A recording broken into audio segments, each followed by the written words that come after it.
Braque. E aí, tudo bem? Beleza? A paz do Senhor Jesus, amém? Bom estar com vocês. Então, mais um sábado em que a gente se reúne de uma forma diferente, né? Mas, para a glória de Deus, estamos aí juntos e de uma maneira diferente, como eu falei, mas graças a Deus que Ele nos permite, né? Através dessa ferramenta, a gente poder estar junto, para poder cantar, glorificar, orar, aprender junto.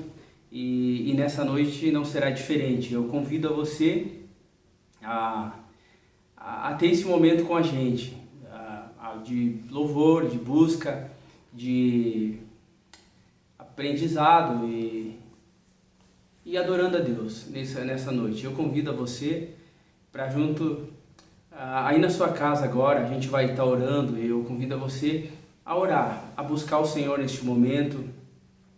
Se você estiver com alguém, se quiser orar junto com ele, ore junto, busque ao Senhor junto, como se estivéssemos, não é, na igreja, com toda a igreja buscando ao Senhor. Eu convido a você a orar neste momento, ok? Vamos clamar ao Senhor, vamos buscar, e eu tenho certeza que será uma noite de encontro com o Pai, uma noite abençoada, em que Deus vai falar ao meu coração, ao seu coração, às nossas vidas, amém?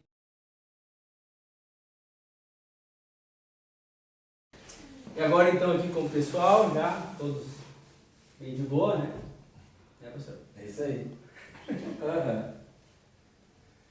Eu quero convidar você então para a gente ter um minuto de oração. Olha aí na sua casa, tem esse momento tão precioso que Deus nos dá, né, da gente poder falar com o Pai. É um momento tão especial. Eu convido a você, faça aí a sua oração e que Deus venha abençoar, que a sua presença venha estar em cada lar, em cada casa que aí se encontra. Então vamos orar, gente. Pai amado, Pai eterno, é no teu santo nome, Deus, que nós nos colocamos. Nós te agradecemos, Senhor Jesus, pelo momento, pela oportunidade que o Senhor tem nos dado, que o Senhor nos dá, a gente poder buscar o Senhor, a gente orar ao Senhor, e por esse momento tão especial, onde aqui nós estamos e muitas pessoas estão nos seus lares, estão neste momento também buscando o Senhor. Nós somos gratos ao Senhor, Deus, grato, Pai, pela tua bondade, grato pela tua graça, pela tua misericórdia, pelo teu infinito amor. Nós oramos, Deus, que seja um momento que a tua presença venha estar no meio, em nosso meio. É tudo o que nós precisamos, é a tua santíssima presença aqui no nosso meio, nos lares, em cada família. E que possa ser um momento abençoador, Jesus, para cada um que está assistindo, Deus, este vídeo, essa live, que seja um momento abençoador para cada vida, Deus. Receba a nossa canção, receba o nosso louvor. No nome de Jesus, nós te louvamos, te adoramos, Pai. Seja adorado e engrandecido o teu santo nome, Deus. Amém. Amém, gente? Então vamos ter um momento de louvor, então vamos cantar, louvar o Senhor. Amém.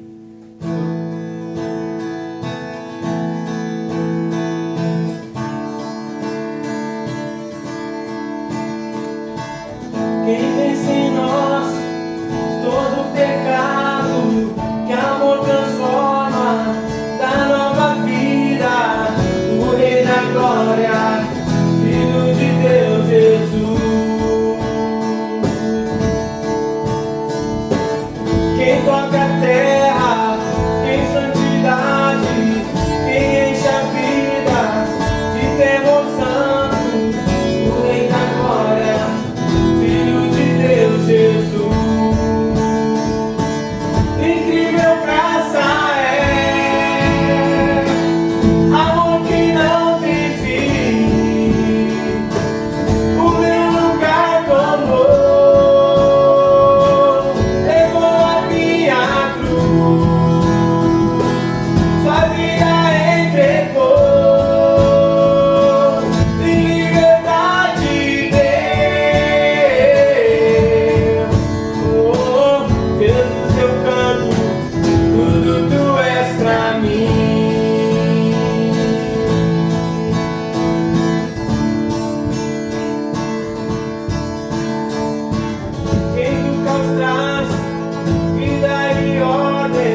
Acende, Senhor, a chama do Teu Espírito sobre cada coração, Pai.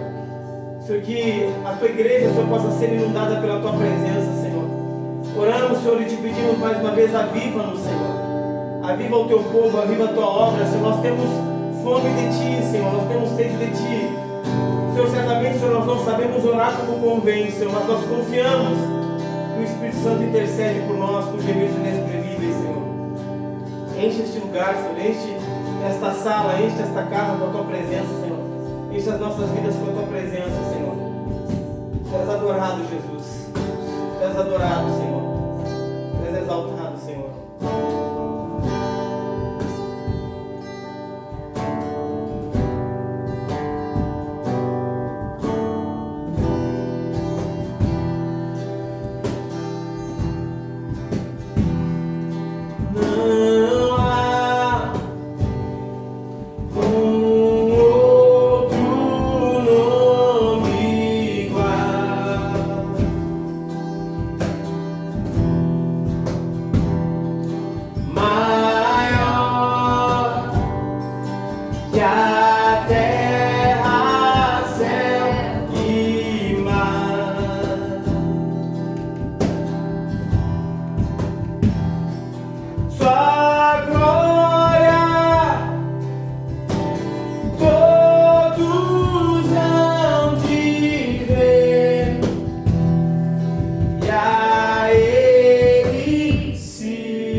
O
com o teu poder, cadeias se rompem, terra e céus adoram teu nome, o nome de Jesus, o nome de Jesus é santo, santo, santo,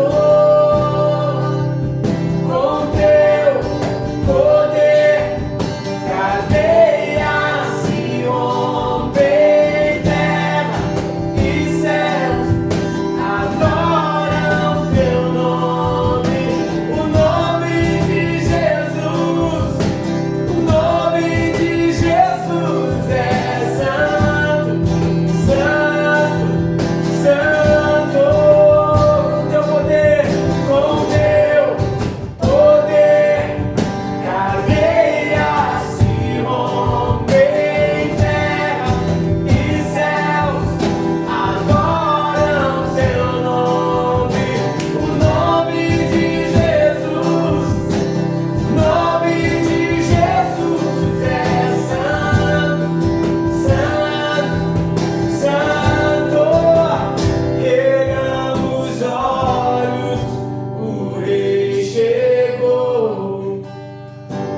noite, Jubrac. Então, nós estamos aqui.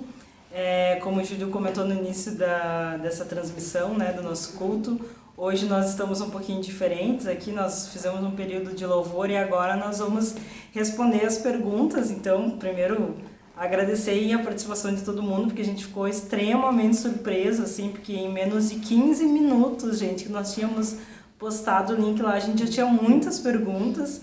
E até o dia de hoje, assim, nós chegamos a um recorde, eu acho, de perguntas aí, que nos surpreendeu muito. Tem perguntas muito, muito boas, muito relevantes, assim.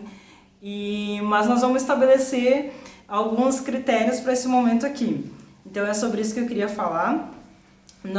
Primeiro, é importante a gente entender que isso é um culto, assim, é como se nós estivéssemos no templo, mas como nós estamos separados, então, né, a gente está utilizando essa ferramenta. Então, assim, isso é um material para a nossa igreja local, né, para a nossa Jubrac local, para o nosso crescimento.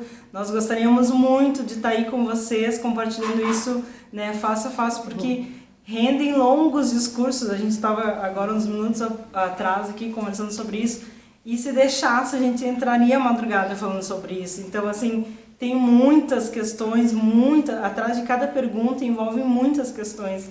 Então, o que a gente gostaria de falar é que isso é um material para o nosso crescimento, como Jubrac local, como igreja, assim. Nós estamos aqui representados por algumas pessoas. Nós não reunimos, assim, né, os maiores teólogos do mundo, não desfazendo quem está aqui, não é isso, gente.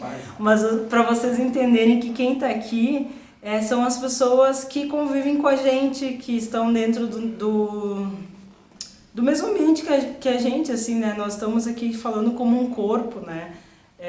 E isso é importante a gente assentar no nosso coração antes de a gente começar a ouvir, daqui a pouco, né, começar a divergir nessas questões. De todas as perguntas, nós selecionamos um número X, porque não vai dar tempo de a gente responder tudo, porque foram muitas. Dentro desse número X vai haver um sorteio de algumas perguntas e então vai haver um sorteio e a gente vai responder. A gente tem aqui a Dani, que vai fazer essa intermediação para a gente, e ela vai assumir um papel de intermediador mesmo, assim como ela vai estar aqui representando toda a Jubrac, né, a geração que a gente vive hoje, que a gente está inserido como Jubrac. Então ela vai fazer questões, e se de repente ela não for convencida pela resposta, ela vai, né, questionar, como nossa representante, representante dessa geração da Jubrac, enfim, que fez as perguntas.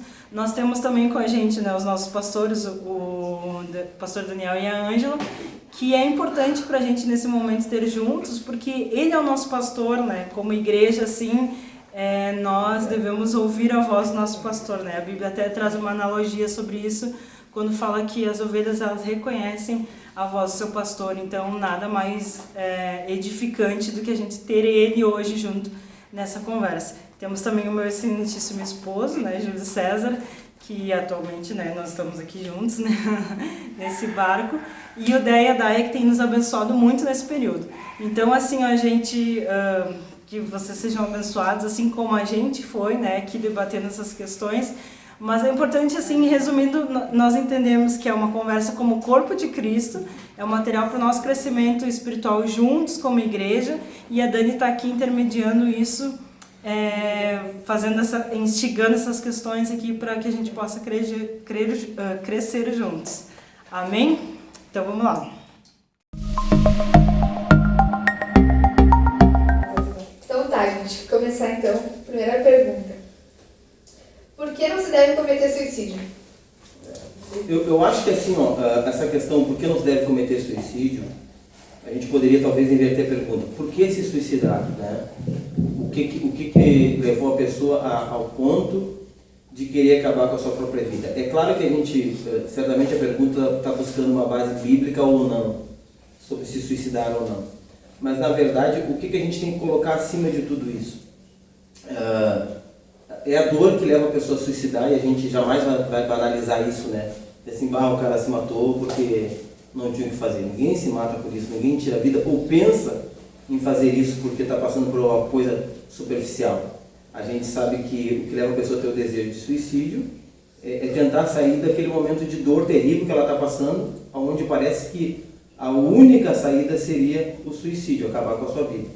E que a gente sabe, nós cristãos sabemos que não é isso, que na verdade nossa vida não acaba quando a gente morre, né? Pelo contrário, se a gente morrer sem Deus, né?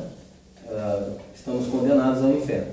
Agora, o que a Bíblia fala sobre isso? A Bíblia fala, nós temos um mandamento claro, né? Que é o não matarás, ou não cometerás homicídio, né? E o suicídio é tu atentar, ou tu cometer, tu atentar contra a tua própria vida, sabe? Tu vai estar fazendo um ato que a Bíblia condena, né? Tu vai estar sem um motivo externo, claro, né?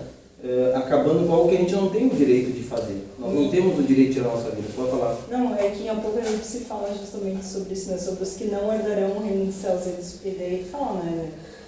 Os homicidas, né? Tipo, daí diz, em relação a isso, nós cometendo um ato, um crime contra nós mesmos. Contra nós mesmos, exatamente. Então, acho que como cristão, o primeiro princípio de não se suicidar como cristão é reconhecer que é Cristo quem dá a vida e é Ele quem tira.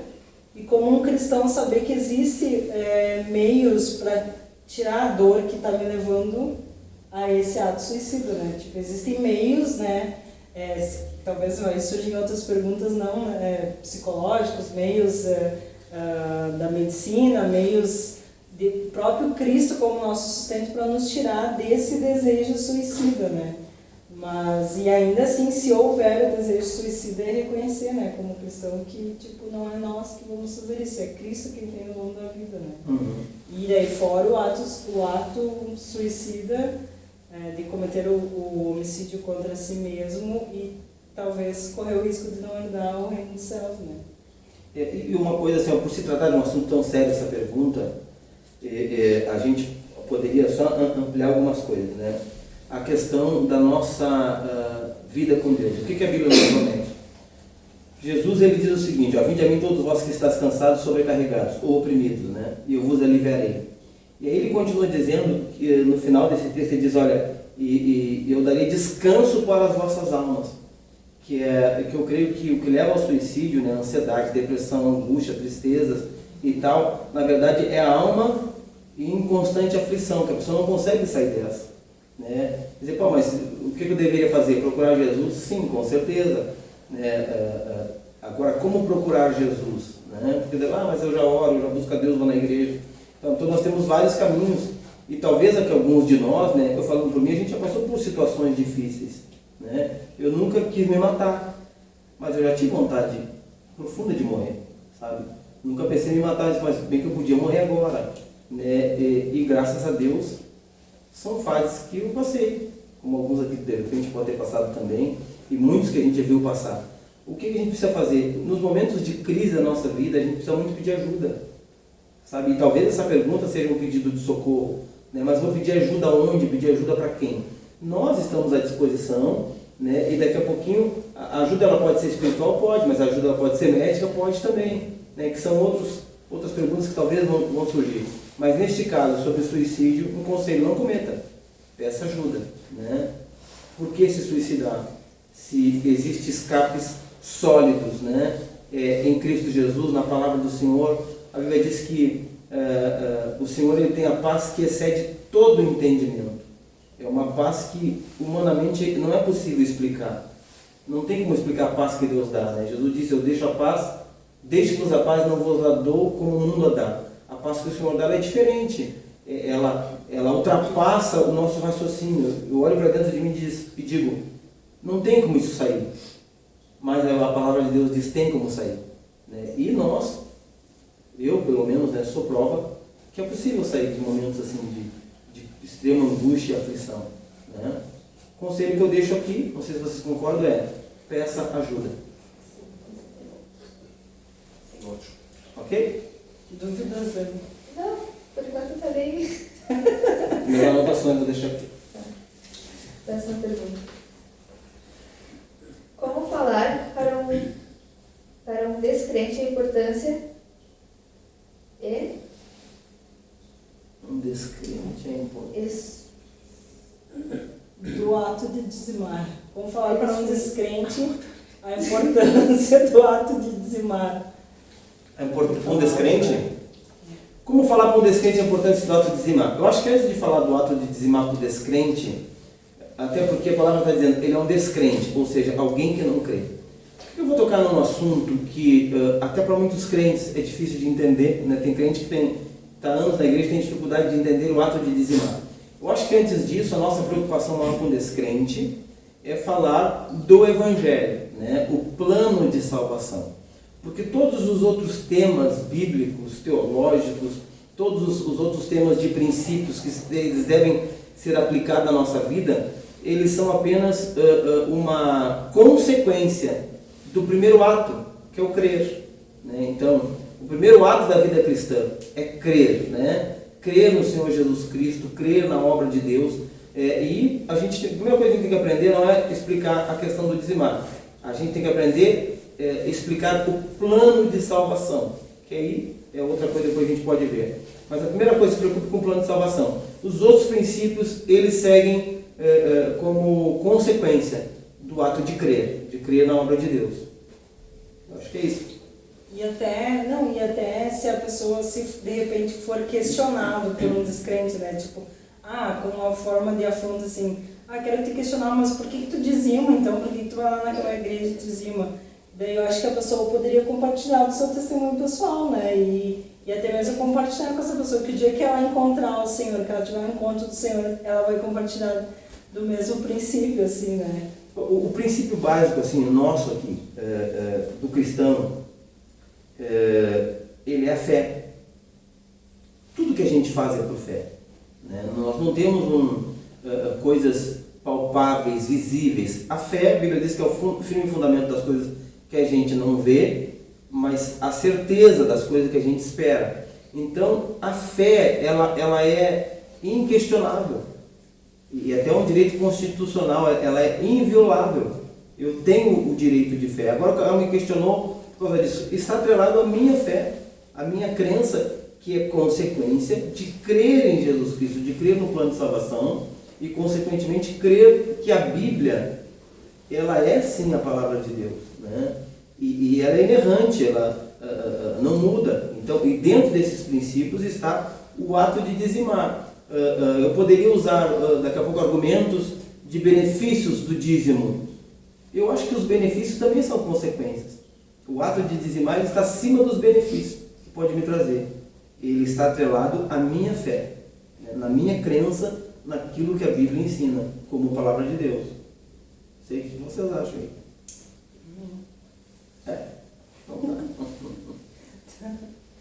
Vocês podem falar, meu pessoal. Depois essa parte do quadro. Deve um cristão consultar um psicólogo ou psiquiatra? Vou deixar o Júlio falar agora, ou a Daya. A Daya. Repete a pergunta mais alta também, caso alguém não tenha ouvido já. Emenda a resposta. Eu? Tanto faz. Deve um cristão consultar um psicólogo ou psiquiatra? Não sei, a pessoa quer começar, Deus. Pode ser? Entendi, não. Então tá. Nós vamos nos retirar da sala. Eu penso... O que eu penso assim, ó? E por que eu falo isso, né? Como diz a Deise, enquanto estudante de psicologia, né? Eu acho que nós somos formados, né? Alma, corpo e espírito, né? Seres tricotômicos, né? Alma, espírito e o corpo, tudo isso eles não estão desligados um do outro. Nós estamos tudo ligados. Porém, todas as informações que eu recebo no meu corpo, dores, problemas, também está ligado ao meu sistema nervoso central, né? Tá tudo ligado, tudo ligado. Eu sinto uma dor na mão, essa informação ela chega no meu cérebro. Aí eu vou lá e compro um remédio para dor na mão. Eu posso ter problemas também emocionais, psicológicos, e pelo fato de ser cristão, eu não estou imune a esses problemas, né? Nós há pouco respondemos a questão do suicídio, que também são problemas emocionais, psicológicos. E quem são as pessoas instruídas, treinadas, preparadas para tratar dessas questões? Aí pode ser o psiquiatra, pode ser o psicólogo. Pastor, mas não é pecado eu consultar um psiquiatra? Será que esse problema daqui a pouquinho o jejum e oração não resolveria? Em alguns casos, tem coisas que jejum e oração resolvem. Tanto faz se é físico, se é emocional, se é espiritual, resolve, mas tem casos que é para medicina. Que é químico, né? Que é químico, exatamente. E o próprio Deus, ele deu sabedoria para o homem, sabe, para detectar estas coisas, estas falhas. Né? Existem químicas no nosso cérebro que a falta ou excesso, ela pode me trazer transtorno.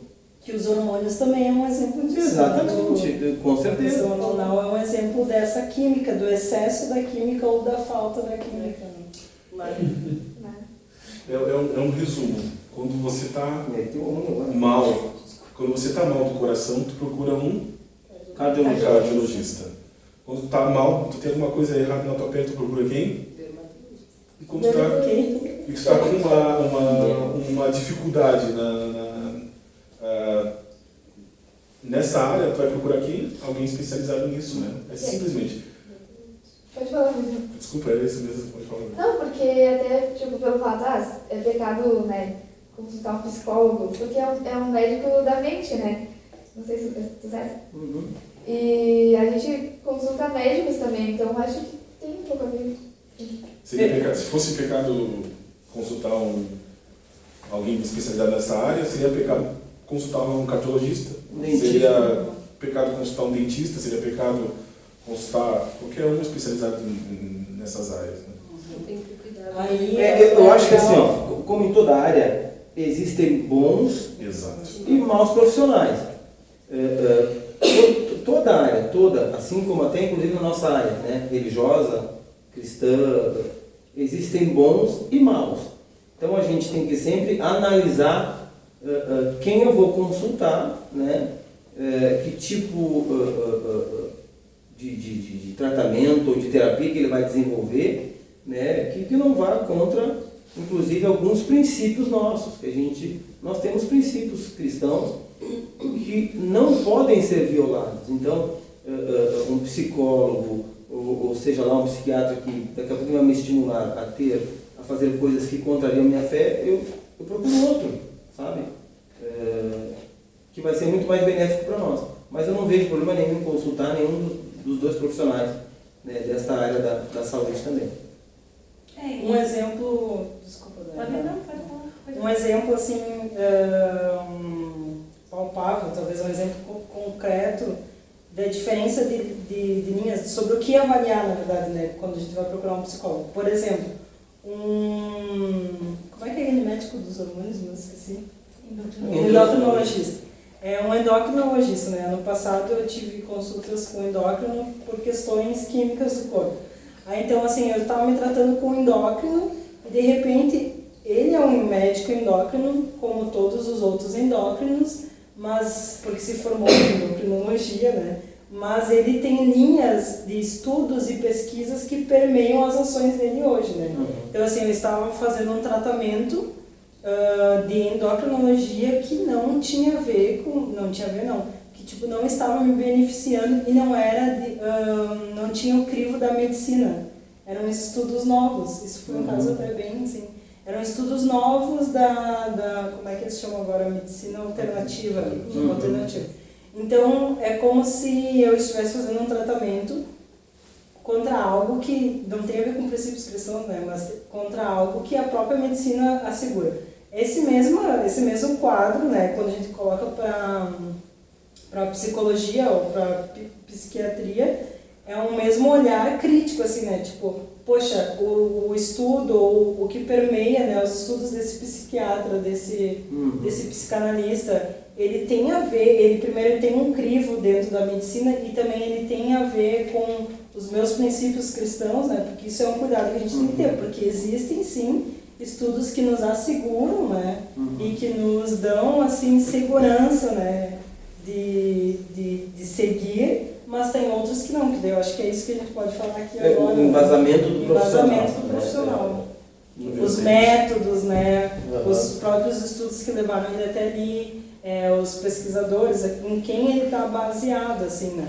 Eu acho que seria bacana até depois ampliar essa discussão, como a gente está transmitindo para a galera isso aí, né? Daqui a pouco até o pessoal buscar informações, né? Que tipo de terapia é mais aconselhada para mim, né? O meu problema, porque assim como em várias áreas médicas, a psicologia, por exemplo, ela vai ter várias linhas dentro da psicologia. Você tem a psicanálise, você tem a TCC e tem várias outras também alternativas, né? Que ainda estão sendo desenvolvidas, estudadas, como em todas as áreas, né? Então, é bom a gente pesquisar que tipo de tratamento, né? Ou que tipo de psicólogo deveria procurar. Isso aí depois a gente poderia ver mais... Mas se a gente fosse deixar um conselho hoje, a gente falaria sobre o TCC, né? Eu acho que o mais perto daquilo que a gente está embasado é o TCC, né? Como é que é aquele do final do semestre? Terapia cognitivo-comportamental, né? Que não trabalho de conclusão, né? Como é que é o TCC do semestre? TCC é TCC. Trabalho de conclusão de curso. De conclusão. Mas não é esse, tá? Terapia cognitivo-comportamental, tá? Que tem mais a ver com a gente, né? Mais do que a psicanálise e tantos outros que estão por aí. E tem psicólogos cristãos hoje. Muitos. Bons e maus cristãos também. Isso é pra uma outra. O próximo capítulo, né? Tem muito psicólogo cristão que eu acho que a gente tem que usar tudo isso como uma ferramenta, a mais que Deus nos dá, né? Então, tipo assim, eu tenho acesso à oração, a fazer jejum e tal, mas eu também tenho uma ferramenta de ir no psiquiatra, né? No psicólogo. Então, eu acho que a gente pode juntar tudo isso, né? Pra buscar um melhor pra gente, né?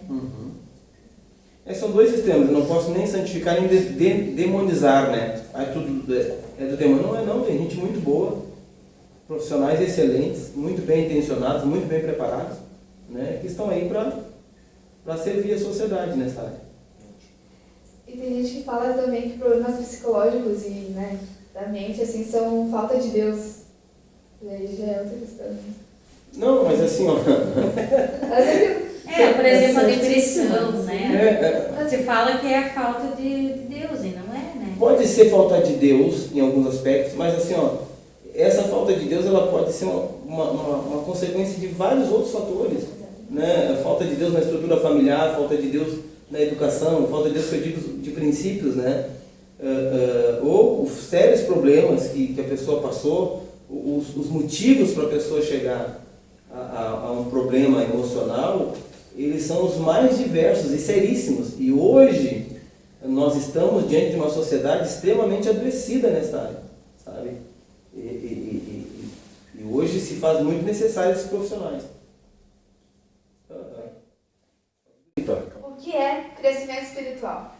Uau! O que é crescimento espiritual? O que é crescimento espiritual? Tu quer responder essa ideia? Aqui, ó. Crescimento espiritual, acho que é melhor o pastor. Eu tenho um texto para essa aí, cara. Ah, Não é porque a gente não leu nenhum texto, não é que a gente não seja crente, mas é que... Mas o texto que é muito... Que eu acho que ele é muito claro aqui, ó. 1 Pedro, capítulo 2, versículo 2, diz assim, ó.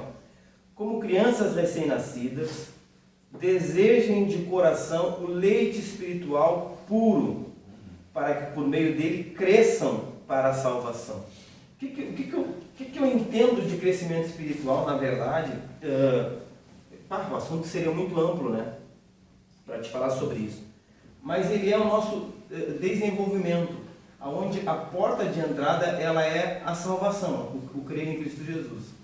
E aí, quando nós cremos em Cristo Jesus, nós deixamos o velho homem e eu passo agora a ser uma pessoa, eu sou santo em Cristo Jesus, né? Por estado, eu fui, a partir do momento que eu estou em Cristo Jesus, eu sou considerado santo. Mas quando a gente vai estudar sobre santificação, a gente vai ver sobre a santificação progressiva, que ela vai se dando à medida em que eu vou me alimentando da palavra, que eu vou praticando os exercícios espirituais, e a minha natureza humana ela vai sendo mortificada para que a vida de Cristo cada vez mais ela venha aparecer em mim. Então, a gente entende o crescimento espiritual, como fala ali nessa epístola de Pedro, que a gente deve desejar como criança este alimento, sabe? Para o nosso desenvolvimento. A criança nasceu, mas ela precisa crescer. Ela já é um ser humano de fato, mas ela precisa se desenvolver. Exatamente, ela precisa se alimentar para crescer forte, saudável, com todas as suas habilidades bem definidas, né? E a nossa vida com Deus, a nossa vida espiritual é isso, é este processo, né? Este crescimento espiritual. Eu me converti, ponto. Não, para aí, eu tenho uma caminhada, né? Que é a salvação, o meu crescimento espiritual e depois o céu, pronto, né? Mas entre a salvação e o céu, que são o ponto de saída e o ponto de chegada, tem este desenvolvimento, esse crescimento. Já estou em Cristo, já estou, mas eu preciso agora crescer e me desenvolver como servo de Deus.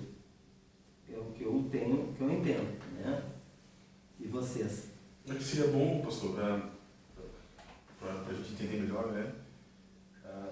Quais são as ferramentas para ter esse crescimento? A ferramenta básica, né, da nossa vida cristã, cara, toda a nossa fé, toda a nossa vida, como eu falei antes, ela é por fé, né? Eu creio em Jesus Cristo, ponto, né? Aceitei Jesus e tal. Mas agora eu preciso então conhecer Jesus por meio da onde? Por meio da palavra de Deus, né? O básico da nossa vida é a gente conseguir desenvolver essa vida devocional, essa vida de devoção, de busca a Deus, né? E eu busco a Deus por meio da meditação na palavra, não é só leitura, é leitura e meditação, né? Eu ler e procurar entender o que a palavra está falando comigo, né? Uma das coisas que a gente faz é cultuar a Deus, sempre no culto tem a pregação da palavra, a exposição da palavra para a gente poder entender mais, mas eu preciso buscar isso também. Um outro ponto, a nossa vida devocional, vida de oração, né? Que é onde eu vou desenvolver o meu relacionamento com Deus, minha comunhão com Deus. Vou buscar, vou orar, vou falar com Deus e vou ouvir Deus, né? Que também fala no meu espírito. Essa são as práticas, né? A vida de jejum, que talvez também esteja ali a pergunta, né? Que eu já posso adiantar um pouquinho, que é a mortificação do eu, né? Quando eu abro mão de uma necessidade básica minha, que geralmente é alimentação, né, para que o meu eu seja mortificado, para que então em mim haja mais espaço para Deus, né, com o meu gesto de abnegação e de humilhação diante de Deus. Então eu vou exercitando e praticando estes exercícios na minha vida para que este crescimento espiritual ele se desenvolva, né, gradativamente. Ok?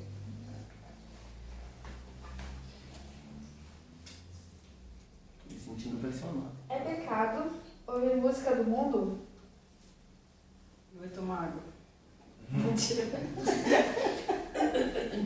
Cara, eu tenho a minha teoria, não sei vocês. Eu tenho uma também. Eu acho que isso é bem. Eu acho que é bem. Se for para colocar, todo mundo vai ter uma ideia, né? Uhum. Eu vou partir de um princípio bem. Da música do mundo. Sim, nós estamos no mundo, então vou dar música do mundo. Fala, tu ia falar? Fala. Depois Secular. O interessante da pergunta, a resposta é tu entender a pergunta. Primeiro, o que é música do mundo e o que não é música do mundo? O que é sacro e o que é profano? Aí sim. O que é cristão gospel ou o que não é? Eu acho que é isso que tem que entender. Eu por muito tempo já tive vários extremos, não escutava, não escutava. E eu, para mim, pessoalmente, eu tive hoje eu tenho um consentimento que existe a graça comum. Hoje nós temos tantas músicas cristãs lindas, abençoadoras, Nós temos tantas músicas assim que expressam realmente, através da letra, através da melodia, aquilo que nós queremos falar para Deus, glorificar o nome dele. Mas por outro lado também, nós, sendo um pouquinho crítico, nós vemos tantas músicas que são piores que muitas músicas que se dizem não cristãs. Eu, particularmente, eu tenho músicas assim, que tem uma melodia linda, que tem uma letra linda, que não fere o meu conceito cristão. Eu acho que a linha tênue disso é quando ela não fere o teu conceito cristão, ela não fere a tua fé e não vá de confronto às Escrituras. Um conselho meu, o que eu uso para mim, eu prefiro não escutar. Antes de escutar uma música que não é sacra, eu escuto um louvor. Mas eu digo que algumas músicas que nós temos aí fora, que não são sacras, elas têm elas são belas, porque existe a graça comum de Deus. Mas um conselho que eu tenho é: escute louvores. Mas não dá para dizer que particularmente eu não consigo dizer que é pecado uma música que não é cristã, que não é sacra, a gente poder escutar. Mas um conselho meu, sempre escuta louvores. Eu não sei o que vocês têm para falar a respeito disso. Acho que foi muito também do sentimento que a música traz pra gente, né? Porque tem músicas, eu concordo com o que tu falou. Eu também prefiro não escutar, mas eu tenho umas músicas seculares, né, ou não sacras, que eu acho lindas, que são poesias. Exatamente. Então, assim, músicas que falam assim, pra mim, são poesias e eu acho lindas. Mas não escuto todo dia, não é meu hábito de escutar. Também como, às vezes, até louvor, assim, não sou de escutar toda hora, assim, né? Mas, assim, eu acho que tem músicas que te dão um sentimento ruim. Uhum. Né? Às vezes o estilo da música, às vezes, induzem, ou a letra da música. Tem músicas que são profanas realmente, que falam coisas que ferem tanto os ouvidos quanto o nosso, como tu falou, nosso princípio bíblico. Então, acho que quem é adulto, quem é adolescente, é muito esperto e sabe o que é bom de ouvir e o que não é. E pelo que a gente ouve, às vezes, determina às vezes até o comportamento. Exato. Porque às vezes tu vê assim, o que a pessoa ouve e tu vê o comportamento dela, puxa vida, não. Realmente, então eu acho que é muito, a gente tem que ter cuidado com isso, né? Às vezes o comportamento, às vezes também a música te faz ter um comportamento diferente. Tanto é que quando tu tá apaixonado, quando é adolescente, quer escutar música de apaixonado. Achei que não era. Quando tá, às vezes, mais assim, né? Quando vai fazer exercício físico, bota umas músicas agitadinho, tava lá na esteira e tal. É o teu comportamento, às vezes, também, que determina. Então, eu concordo com o que tu falou, mas, né, tem que ter cuidado com isso. Eu concordo com a linha de raciocínio de vocês. Acho que o Dé foi muito bom quando falou aí da classificação, né, do santo e o profano, que isso aí, séculos isso era debatido, né? Mas também a questão, o ponto que a gente abordou aqui é a questão de influência, né? Gerações, elas foram influenciadas pela música, né? Até visões políticas, governamentais, né? A mensagem que a música está passando, às vezes com uma baita melodia, um baita de um arranjo, uma música bacana de ouvir, mas com uma mensagem extremamente tendenciosa, né? A música, ela vai ditar comportamentos de gerações inteiras, sabe? A música, ela tem hoje banalizado, inclusive, aquilo que as pessoas defendem, né? A gente vê as pessoas defendendo tanto a valorização da mulher, mas a própria música, ela coloca a mulher como um objeto, né? E as mesmas pessoas que defendem a valorização, elas estão cantando e se degradando e falando da mulher, sabe, com muitas palavras pejorativas, né? Tanto a mulher como o homem. A música, ela estimula o consumo de drogas, sabe, como se fosse normal, né? Então, os grandes cantores, os grandes artistas, e das últimas décadas, desde que eu me conheço por criança, né, os famosos, eles estimularam o comportamento de gerações inteiras, né? Nós temos, desde o Woodstock, que era 3 princípios do Woodstock, né, que era sexo, droga e rock and roll, né? Então trazendo uma tendência de comportamento para as gerações posteriores. E ali foi uma quebra de princípios, né? O consumo de drogas desordenado, o sexo livre, que até hoje isso é pregado, isso é estimulado, né? E a música como veículo para que esse estilo de vida chegasse nas gerações, fosse espalhado nos jovens da época, que hoje são os caras mais velhos do que eu, né? Gerações que já passaram, né? Então, a gente tem que ser sábio e entender o que eu estou consumindo, do que eu estou me alimentando, sabe? O que acontece quando eu escuto essa música, essa letra? Nada a ver, não me influencia. E a pior coisa é a gente achar que a gente não é influenciável. Nós somos. Isso é provado cientificamente, né? Nós somos produto do meio. O ser humano, e biblicamente, né? O Senhor, quando o povo ia para alguns lugares, na terra que eles habitavam, o Senhor diz: olha, eu não quero que tu te misture com os povos dessa terra, para que vocês não cometam as abominações que eles cometem. Então, o meio que eu estou, as coisas que eu me alimento, as coisas que eu consumo, a gente fala de música, mas pode ser qualquer outra arte, né? A televisão, o cinema, aquilo que eu consumo me influencia, e a música é um baita de um veículo. Aí eu pergunto, você consegue se lembrar das mensagens que você escutou 10 anos atrás? Difícil. Mas tu consegue se lembrar das músicas que tocavam há 10 anos atrás, 20 anos? Quase todas. A gente consegue, né? Porque ela mexe com a emoção. Exatamente. Né? Ela mexeu com algo dentro de mim, ela marcou um tempo na minha vida. Então, assim, ó, é pecado escutar música do mundo, mundo, né? Mas músicas que não glorificam a Deus e que não me edificam, né? Não consuma, né? E louvores que edificam, né? E glorificam a Deus, né? Que é o mesmo conceito, É o mesmo é o conceito. mesmo filtro, na verdade. Que pode me influenciar Exatamente. também de uma maneira muito errada, né? E para isso a gente volta para o princípio lá, né, do crescimento espiritual, né? Eu preciso conhecer a Deus, conhecer a palavra de Deus. E aí sim eu vou começar a definir as outras coisas a partir do meu andar com Deus, inclusive o tipo de música que eu vou consumir. E cada um Pode falar.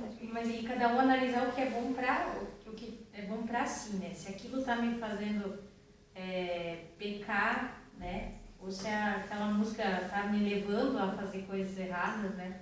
Eu lembro que quando eu comecei na minha caminhada, eu me converti, foi necessário, eu não ouvi mais músicas do mundo e ouvi só louvores, porque eu no começo ouvi um louvor, uma música do mundo, um louvor, e aquilo começou a me confundir.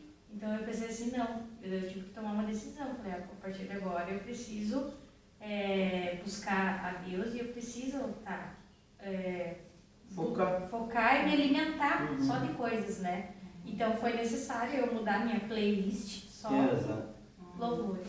E isso é um reflexo, assim, né? Porque eu acho que todos nós aqui estamos no mesmo consentimento. Eu acho que todo mundo, né, de alguma forma, até os que não falaram, mas que a gente percebeu, né, pelos gestos, assim, estamos todos no mesmo consentimento. E tem dentro disso tudo que a gente falou, em concordância, assim, tem algo que sempre permeou minha vida, não só para a área musical, mas por outras questões que a Bíblia também não nos deixa claro, assim, né? Porque não existe um versículo bíblico que diz lá, ouvir música secular, né, é pecado. Só que existem outras questões na nossa vida que também não estão descritas lá. Mas, assim, Deus sempre traz à tona no meu coração, quando a palavra fala sobre pecado e embaraço. Tem muitas coisas na nossa vida que são embaraços, né? E que a própria Bíblia fala, pecado e embaraço, são duas coisas distintas. Das ciladas, né? Exato, e é aquilo que a gente falava sobre o diabo agindo sorrateiramente, assim, né?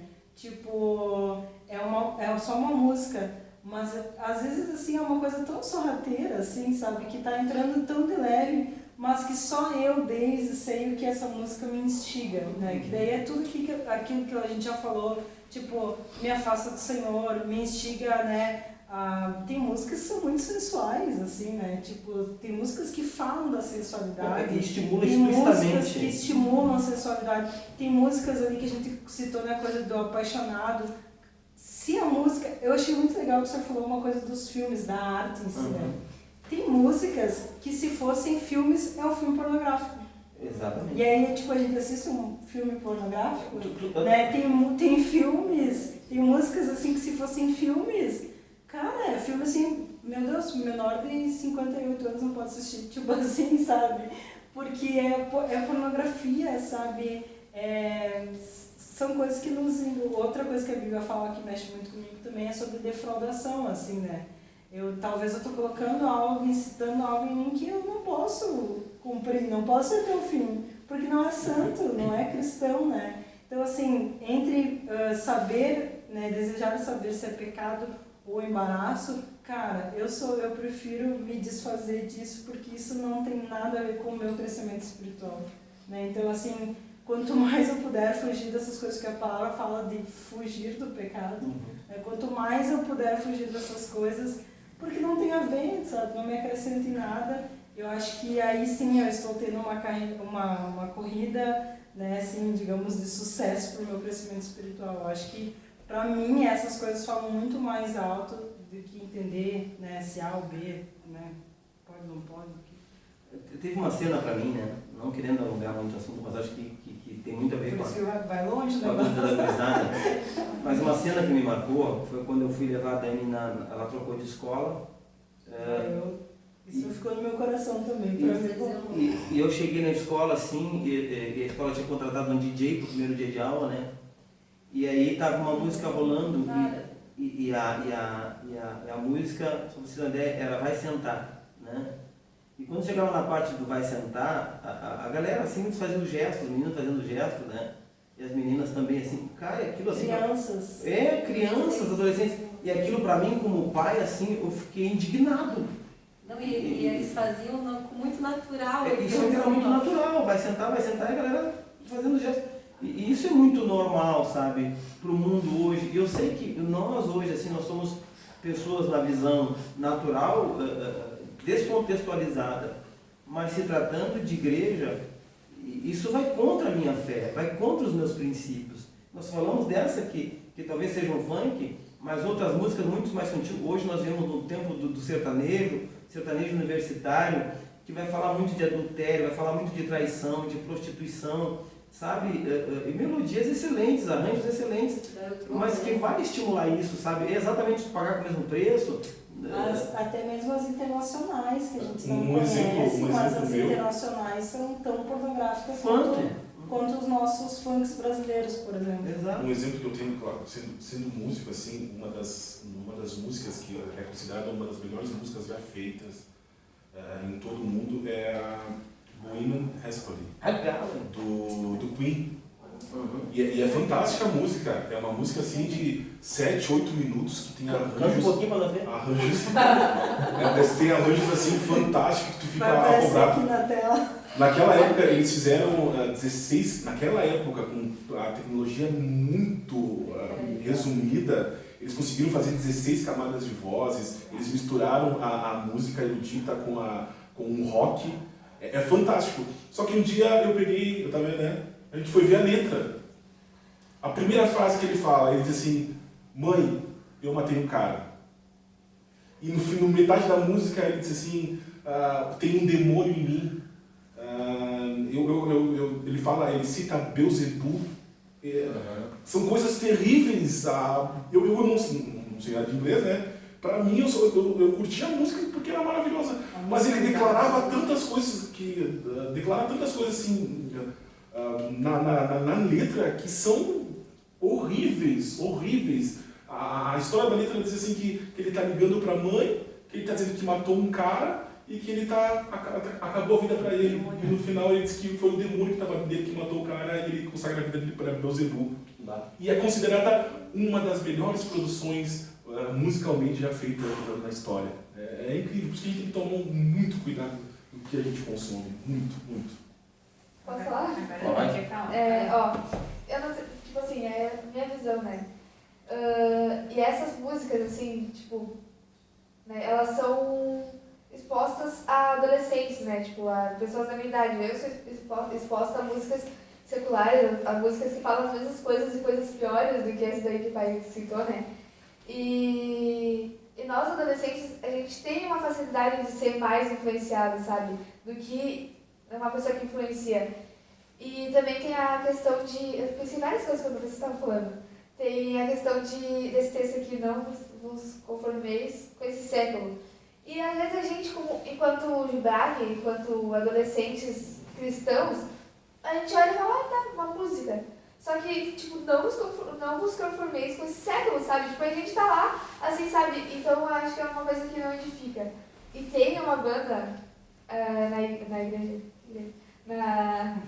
aqui no Brasil, né? Que ela faz completamente, tipo assim, ela fala sobre demônios, sabe? Tipo, as músicas falam sobre, sei lá, espíritos e falam sobre, tipo, induz ao suicídio, sabe? Terrível as músicas, sabe? Falam, ai, não sei o que, tipo, vou me cortar, ai, não sei o que, vou me matar, alguma coisa assim. E é horrível, sabe? Principalmente para nós adolescentes, que somos mais influenciáveis. Não devemos ser assim, né? Ser influenciados pela palavra de Deus.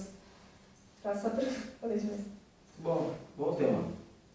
Mas sobre essa tem muitas coisas, né? Porque assim, disso muitas vertentes, né? Vida com Deus, relacionamento, tipo, muitas vertentes saem, né, desse... Eu sugiro repetir isso aqui, né? Depois com a galera junto, várias dúvidas vão surgir. Poderia fazer uma sessão só sobre esse tema, sei lá, porque ele vai trazer outros, né? Mas, vamos lá.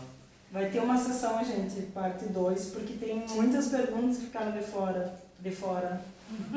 As perguntas que ficaram de fora. De fora, ó. De fora. Veio a veia da terra. Não vou nem dizer não ideia para uma explicação.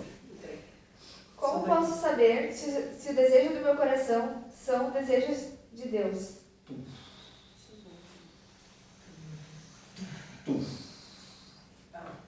um versículo que responde isso. Provérbios 16. Provérbios 16. Deixa eu procurar. Coração do homem enganoso? Eu 4:23, né? Os dois bem parecidos. Mas acho que é a resposta. Primeiro conhecer os desejos do coração de Deus. E assim, ó. Para te poder dosar se os teus estão de acordo ou não. Mas é conhecendo a Deus que a gente consegue medir os nossos, se o nosso coração está segundo o coração de Deus. Mas para eu saber se está segundo o coração de Deus, eu preciso conhecer a Deus, né? O Salmo, acho que é 37:4, se não me engano, né?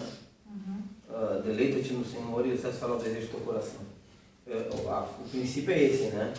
Antes de eu conhecer o desejo do meu coração, eu preciso conhecer Deus, os propósitos de Deus, porque o desejo do meu coração, geralmente eles são enganosos. A Bíblia diz que enganoso é o coração mais do que todas as coisas, né? O meu coração quer muitas coisas, que é aquilo ali. Eu quero muitas coisas, eu desejo muitas coisas, eu sonho com muitas coisas, mas geralmente aquilo que eu sonho, que eu desejo, não tem Deus como centro, como o personagem principal. Ele tem meu eu, né? E quando o meu eu está no centro, geralmente eu vou colocar Deus em segundo, terceiro plano e vou dizer, Deus, tu te encaixa nisso aqui, eu tenho algumas vontades e o Senhor vai se encaixando, né? Na minha vida, os meus sonhos, os meus projetos. Agora, se Deus é o centro, aí nós vamos a partir do princípio que todas as minhas decisões, tudo que eu quero, tudo que eu desejo, tem que estar de acordo com a vontade de Deus. A Bíblia diz, deleita-te no Senhor. O que é se deleitar no Senhor? É se regozijar, sabe? Ter Deus e a sua vontade como prioridade. Quando eu entendo a vontade de Deus como prioridade, aí os meus desejos, as minhas vontades, elas se encaixam naquilo que já é o plano de Deus. Está entendendo? Meus desejos, eles têm que se encaixar no plano de Deus, no propósito de Deus, e não o contrário. Não Deus se encaixar naquilo que eu já decidi. Então, como saber se meus desejos estão de acordo com os desejos de Deus? A partir do momento que a minha vida, ela tem como alvo a glória de Deus. Pelo menos é o que eu entendo. E sempre confrontar com a palavra, né? meu desejo, ele vai totalmente contra aquilo que a palavra de Deus diz. Então não é de Deus, né? Porque, tipo, a palavra... lá na palavra de Deus está falando que é como, vamos supor, contra o divórcio. Meu desejo é se divorciar. Entende? Vamos usar de outro exemplo. Entende? Mas eu sei que é a palavra de Deus. Então, assim, esse não é o desejo do Senhor para minha vida. Viu, amor? Mas assim, para que serve a palavra de Deus? Para que serve Deus? Assim, ó, e aí eu acho que também é muito amplo, porque daqui a pouco eu posso achar que a palavra de Deus e tudo que existe é para me fazer feliz, é para me satisfazer, né? E na verdade não é. O propósito de Deus não é me fazer feliz, sabe? Não é isso. O propósito de Deus é que a vontade dele seja cumprida e ponto, né? Ainda que para isso exige o sacrifício da minha alegria aqui, temporária, em muitas áreas. Ainda que para isso eu tenha que abrir mão, né? Um exemplo, né? Essa vontade, desejo do meu coração. Uma vez me perguntaram assim, pastor, será que meu namoro ele é de Deus ou não? Primeiro, como é que eu vou saber se é de Deus ou não? Acho que as pessoas que estão namorando, que estão se relacionando, elas têm que definir. Poxa vida, quais os padrões que nós seguimos? Né? Quando eu estou junto com meu namorado, minha namorada, Deus consegue estar ali, a presença de Deus consegue estar, né? A nossa maneira de nos relacionar glorifica a Deus é a prioridade, né? Mas não é isso é de Deus ou não é de Deus. Não, a maneira com que eu ajo tem Deus como centro, né? Mas eu gosto muito da pessoa, a pessoa está me impressionando, me pedindo uma prova de amor. Será que é de Deus ou não? Não, pelo amor de Deus, né? Contraria, né?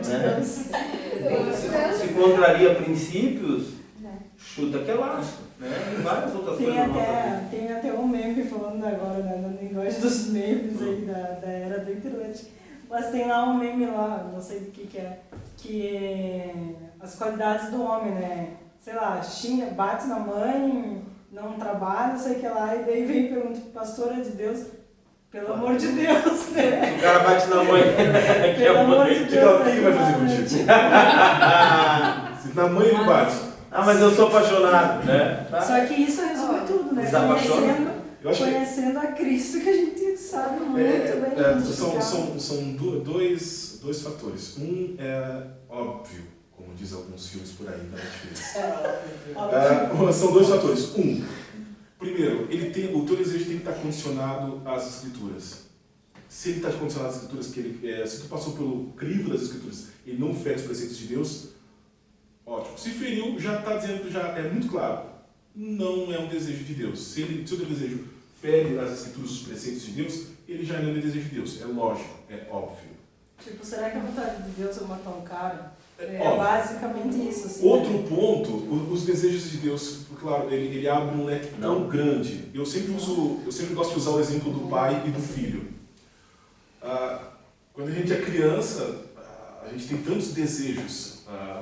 Vai no mercado, o meu desejo é comprar aquilo. Quero comprar um produto no mercado, um salgadinho. E o pai não acha bom aquele momento. Por causa disso, porque o pai tem uma visão mais ampla de tudo. E é a mesma maneira Deus. Deus, ele tem uma visão mais ampla de tudo. Ele sabe quem nós somos, ele sabe o nosso passado, nosso presente, nosso futuro, e ele nos conhece mais que até nós mesmos. Então, se Deus acha que esse desejo agora não é bom para você, que o seu desejo esteja condicionado à vontade de Deus. É isso que muitas vezes em Provérbios e Salmos 37 também fala. Acho que a chave principal, as duas questões e as duas chaves principais se o teu desejo está condicionado às Escrituras, se ele não fere os preceitos de Deus, já está respondida a pergunta. E a segunda, tu tem que colocar o teu desejo condicionado à vontade de Deus. E tu tem que crer nessa vontade.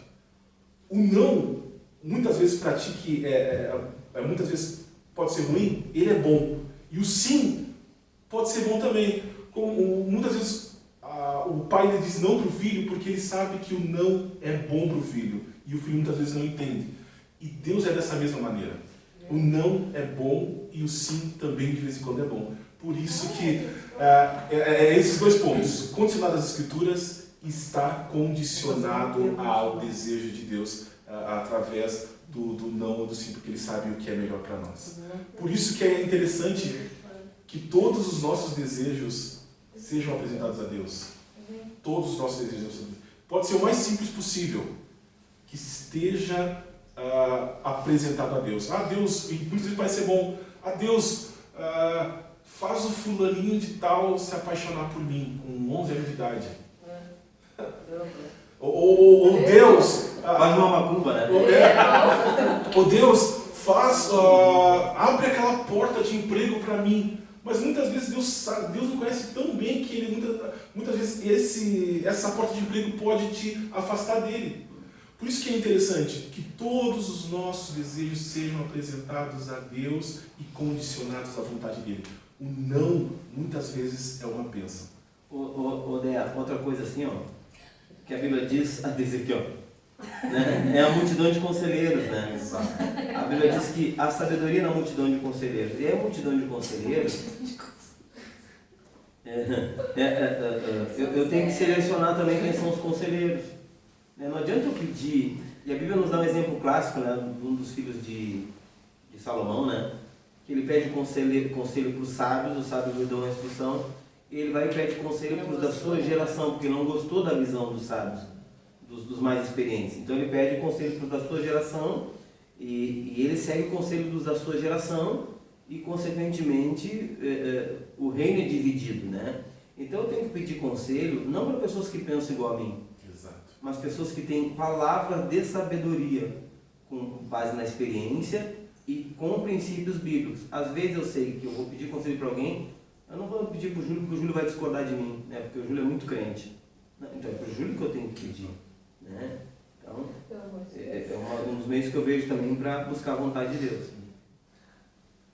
Gente, nós vamos para a última pergunta, tá? Nós temos muitas perguntas, tem muitas ali ainda dentro da caixa, tem muitas perguntas que vão ficar para a fase 2, muitas perguntas vão ficar para a fase 2, porque vai ficar muito extenso isso aqui e nós vamos ter um novo encontro, se não presencialmente vai ser online. Então, a gente vai repetir a nossa última pergunta aí para nós fecharmos este bloco. Vem? Vai que tu lê, irmão. É que já tá aqui. Eu acho que eu vou achar. Achei. Como posso saber... não é assim. Eu não vou achar de novo. A pergunta é como posso evangelizar os meus amigos e os meus familiares sem ofendê-los ou afastá-los. Muito bem. O que tu acha sobre isso, Dani? Eu acho que uma coisa muito importante é não chegar assim, falar do amor de Deus, né? Falar sobre o pecado e tal. Só que alguns erros é quando tipo, a gente fala do pecado, porque tu é errado, não sei o quê. Claro que realmente a gente vai falar, não, passar a mão na cabeça e falar que tá tudo certo, né? Na vida da pessoa, se ela tem uma vida toda errada. A gente vai ter que falar do amor de Deus e como a gente pode chegar a Deus através através de Jesus. E outra coisa também é o exemplo. Que às vezes a gente quer falar, tipo, meu Deus, tem que fazer tal coisa, sendo que a gente não tem moral pra falar, sabe? Porque a nossa vida também, tipo, não condiz com as coisas que estão escritas na Bíblia, sabe? Essa é a minha opinião. Muito bom. Então, pastor. Fala aí, pastor. Fala, pastor. Eu concordo, assim, eu acho que a maior pregação, claro, a Bíblia diz que a fé vem do ouvir a palavra do Senhor, né?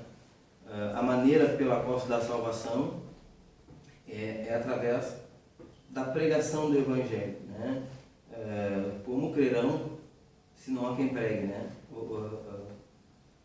É isso aí. Sim. Porém, assim, eu acho que antes das palavras, o nosso testemunho como cristão, né? Minha família não é crente, eu sou o único crente, né? Ou sou o único crente no meio dos meus amigos. O meu testemunho tem que ser muito mais alto, e esse testemunho, ele tem que despertar o desejo das pessoas saberem mais e conhecerem mais. Por isso que a Bíblia diz que nós somos o sal da terra e a luz do mundo, né? nós somos a diferença. O sal, ele tem que produzir essa sede, né? Meu estilo de vida, ele tem que ser salgado, ele tem que ter um sabor diferente, né? Tem que ser a luz que no meio do mundo de trevas, mesmo sem falar nada, ela denuncia o que está em oculto, sabe? O meu estilo de vida, ele tem que denunciar. Não participar das corrupções, não participar das pequenas corrupções, dos enganos, até de algumas rodas de conversa. Isso não diz respeito na minha vida, né? O meu testemunho, o meu comportamento, o meu temperamento, agora moldado por Deus, isso tem que contar muito. E isso vai despertar nas pessoas a curiosidade. E aí, quando chegar o momento de eu falar do Evangelho em si, o ambiente ele já está propício, porque eu vou ter autoridade para isso. Aquilo que a Dani falou. Não adianta querer falar do amor de Deus, e o cara conhece a Bíblia, conhece os textos tudo decorado, sabe direitinho o plano da salvação, ele consegue explanar bem, mas ele não tem autoridade para isso, porque o testemunho dele não condiz com a mensagem que ele está pregando, né? Então, eu acho que o testemunho tem muito a ver.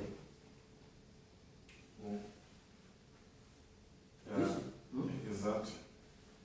E uma coisa que a gente tem que levar em conta também é que muitas vezes nós queremos convencer acho que era vinculado aos parentes, né?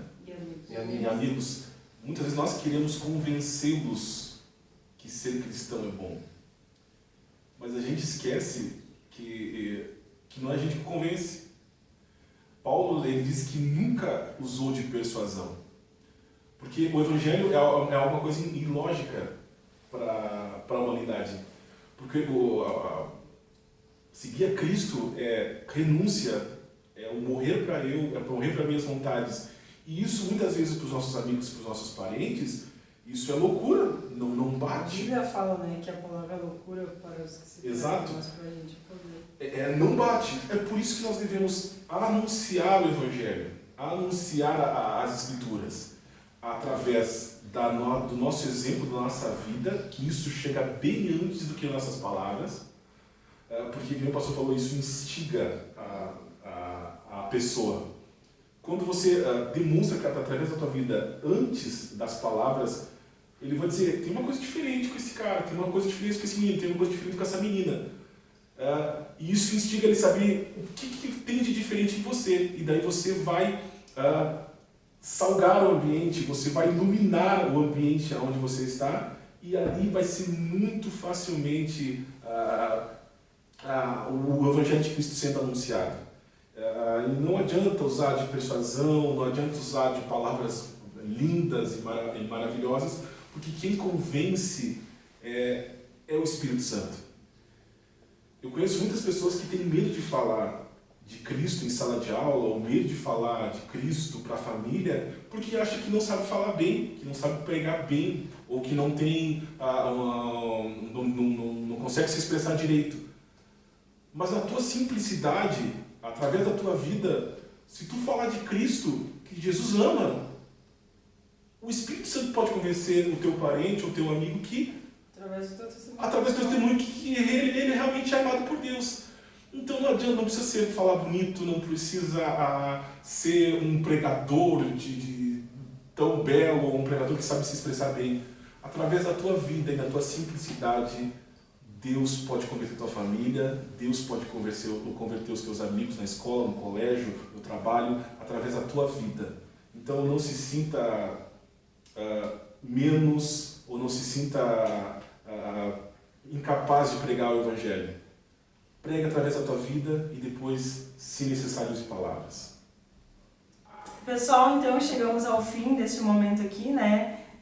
Lembrando que a gente falou lá no início, esse é um primeiro momento, uma primeira sessão de perguntas e respostas, na verdade, porque foram muitas perguntas, nós não tínhamos tempo hábil aqui de responder todas.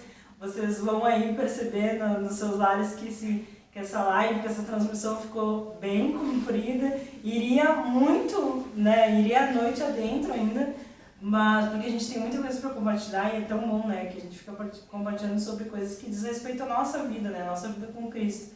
Então assim, uma coisa muito importante, se você mandou uma pergunta que ela não foi respondida, por favor, nos contate, qualquer um de nós aqui no privado, pode mandar mensagem do WhatsApp, lá no Instagram, no Facebook, tal. Nos procure, porque isso pode ser abençoador para você e para nós, né? Compartilhar essa palavra pode ser muito abençoador, pode ser transformador, inclusive nesse momento assim de quarentena, né? Ainda que estejamos aí quase no final dela, mas algumas questões assim compartilhadas podem ser transformadores para a nossa vida, para a nossa mente, assim, né? Para o nosso coração.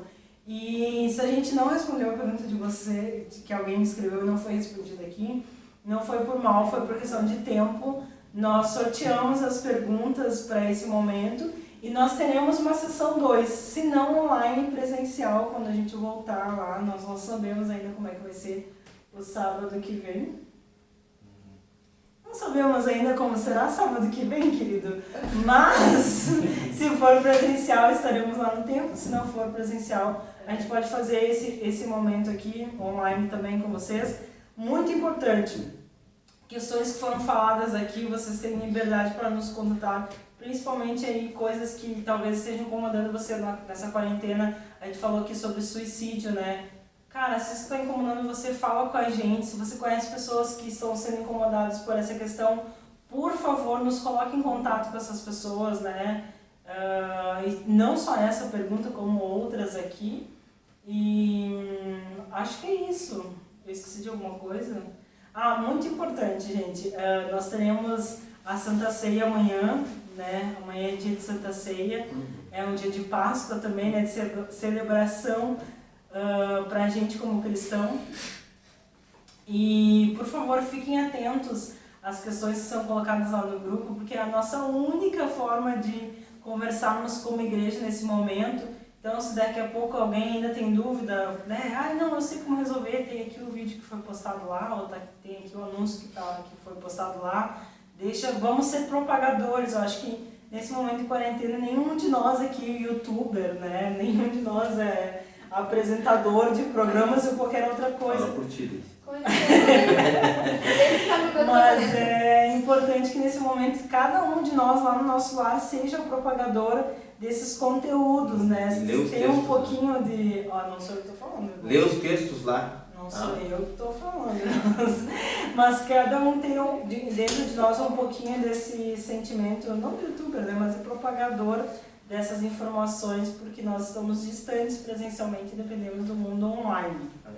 Então é isso, gente. Muito obrigado por ficarem até aqui, né? E que Deus abençoe vocês, Deus abençoe a semana de vocês. Orem por nós, orem pela nossa igreja, orem pelos nossos irmãos, assim. Tem muita gente que está aí, né, dentro dos seus lares com suas questões. Vamos orar para que o Espírito Santo, né, encontre essas vidas, né, nos encontre dentro dos nossos lares e que a gente saia, como já foi pregado em muitas lives aqui, transformados desse período de isolamento social.